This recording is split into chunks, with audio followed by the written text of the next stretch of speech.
자, 그런데 이 하마평 말고 또 제3의 인물이 부상할 수도 있는 상황입니다. 안철수 위원장은 여전히 유효할까요? 함께 보시죠. 앞서서 김수영 교수께서는 당권 도전 가능성에 대해서 언급해 주셨어요. 현재 차기 당권 도전의 무게, 이준석 대표의 자리에 도전한다. 윤석열 당선 1층 핵심 관계자. 안철수 위원장의 거취 표명이 최대 관건이다. 만약 총리 맡겠다라고 본인의 의사를 강하게 표명하면 우선순위가 안철수에게 있다는 거예요. 안 위원장 측 관계자. 3월 내로 거취를 결심할 것. 그러니까 이번 주 안으로 거취를 결심하겠다. 그렇다면 이 말인즉슨 안철수 인수위원장이 총리를 할지 당대표 선거에 나갈지를 고민하고 있다라는 뜻이기도 하겠죠. 그 가운데 이 상황에서 이준석 현 당대표가 굉장히 심오한 오묘한 말을 했습니다. 안철수 대표는 총리하실 수 있는 충분한 자질을 갖추신 분. 이 대표가 안철수 위원장에 대해서 굉장히 이례적으로 칭찬을 했어요. 그런데 총리하셔라. 굉장히 유해지시고 여유 있어 보인다. 총리하실 수 있는 충분한 자질을 갖추신 분이다.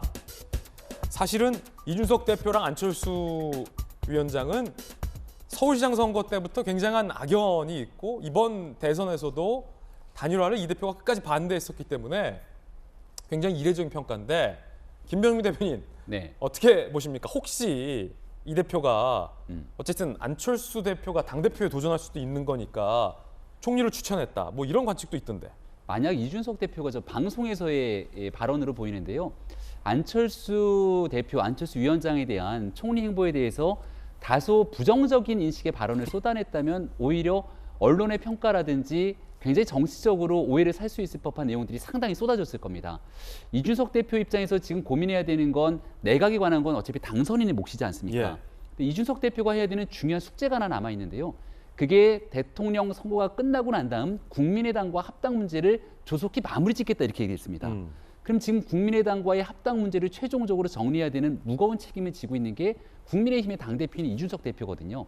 따라서 안철수 위원장에 대한 거취 문제에 대해서도 총리도 가질 수 있는 분이고 총리뿐만이 아니라 어떤 일에서 역할하든지 간에 윤석열 정부에서 아주 중요한 역할을 할 거다라고 모든 가능성들을 열어둘 때만이 합당 문제에 대해서도 여러 걸림돌 없이 순차적으로 잘 진행되지 않겠습니까? 고민은 저는 안철수 대표에게 있다고 생각되는데요. 두 가지를 한 번에 다 가질 수는 없을 겁니다.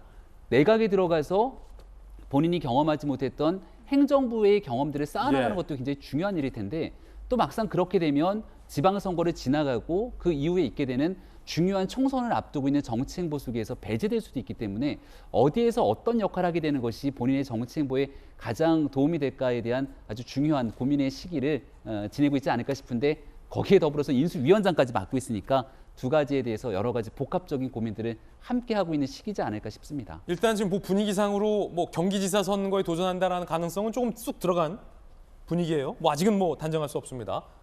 이준석 대표가 안철수 위원장을 향한 발언의 변천사도 화제가 되고 있습니다. 그래서 정리해봤습니다. 안철수 후보가 지금 출마 선언을 하고 있는데 예. 좀 어떻게 보시고 야권의 표가 분산될 수 있다는 위험에 대한 지적도 나오고 무운을 빕니다. 예.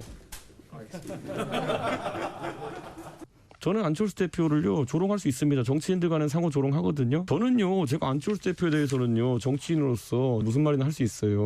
만약 안철수 대표께서 내년으로 예정된 차기 전당대회에 출마하실 의사가 있다고 하면은 저는 그 안에서 경쟁을 통해서 당권에 도전하실 수 있고 당권이라고 표현될 만한 어떤 것에 대한 조율은 딱히 할 생각이 없습니다.